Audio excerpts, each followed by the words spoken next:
Bonjour à toutes et à tous, et bienvenue dans cette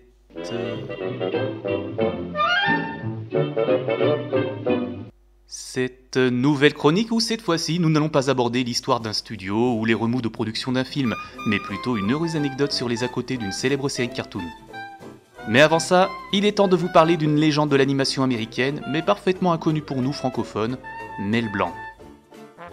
Si vous vous souvenez, dans les génériques d'ouverture des dessins animés de Warner Bros, les célèbres Looney Tunes ou les Merry Melodies, il y avait un nom qui revenait pratiquement toujours dans les crédits, celui de Mel Blanc donc, face à ce terme de voice characterization, caractérisation vocale. En effet, et sauf quelques exceptions, Mel Blanc était tout simplement l'acteur qui a prêté sa voix à quasiment tous les personnages connus de l'écurie de la Warner dans les versions anglophones d'origine. Bugs Bunny, Titi, Daffy Duck, Sam le Pirate, ou encore Porky Pig, des personnages qu'il a interprétés de la fin des années 30 jusqu'à sa mort en 1989. Comédien issu de la radio, il était doté d'une voix singulière qu'il pouvait moduler de façon naturelle. Il était donc capable de passer d'une voix à une autre, y compris dans des séquences de dialogue où il interprétait deux personnages dans la même scène, avec deux voix différentes. Darling, it's true. Gremlin. It ain't Vendoville, kid! Oh, thank you very much. I like it too. Yeah. Now that's not your actual voice, is it? No, I have a very deep voice. Grâce à cette faculté, qui lui vaudra le surnom de l'homme aux 1000 voix, il participera à plus d'une centaine de dessins animés, a prêté sa voix à plus de 1200 personnages pour différents studios, notamment Warner ou Hanna-Barbera. Il a eu la même notoriété dans le domaine des voix de dessins animés que Roger Carrel en français. C'est une immensité pour les fans de cartoon, et beaucoup d'acteurs anglophones qui travaillent dans le dessin animé se réclament de son influence. J'aimerais vous raconter une anecdote assez particulière concernant Mel Blanc lorsqu'il fut victime d'un grave accident de la route. On est en 1961, et ça fait déjà à peu près 25 ans que Mel Blanc prêtait sa voix pour des cartoons. Dans la nuit du 24 janvier, alors qu'il conduisait son Aston Martin dans une route réputée dangereuse sur Sunset Boulevard, il entra en collision avec une autre voiture. Son corps était gravement endommagé, ses jambes et plusieurs côtes étaient cassées et il a subi une triple fracture du crâne, le laissant inconscient. Il fut emmené aux urgences, dans l'hôpital de Santa Monica. Les médias s'emballeront en annonçant son décès ou qu'il avait peu de chances de survivre, mais en réalité, il fut plongé dans le coma.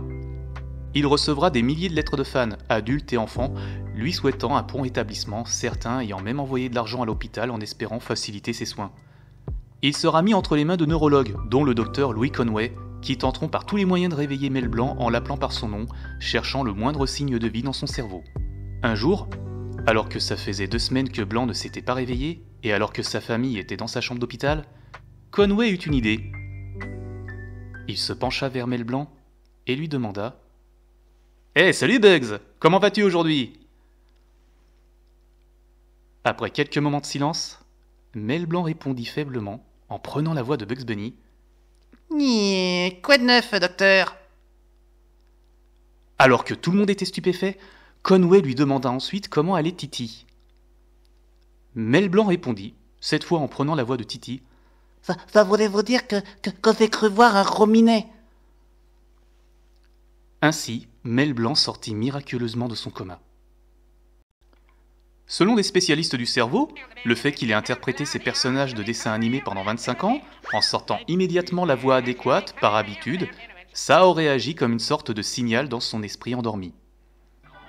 Le simple fait qu'on se soit adressé à lui en tant que Bugs Bunny aurait réveillé un réflexe dans son fort intérieur qui l'aurait poussé à se réveiller et à répondre en sortant la voix du célèbre lapin, comme s'il était dans sa cabine d'enregistrement. Conway dira plus tard que Mel Blanc était en train de mourir et que Bugs lui avait sauvé la vie.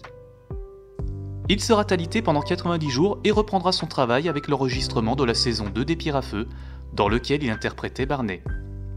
Il a d'ailleurs dû alléger sa voix afin de ménager ses cordes vocales. Il continuera son travail sans incident notable jusqu'à son décès en 1989. Parmi les derniers travaux de Mel Blanc, il y a eu le film Qui veut la peau de Roger Rabbit, une de ses ultimes apparitions en tant que Bugs Bunny, et le film sur les Jetsons, sorti 1 an après sa mort, qui lui sera dédié. J'espère que cette anecdote vous aura plu, et je vous souhaite plein de bonnes ondes jusqu'à la prochaine vidéo. Salut à tous!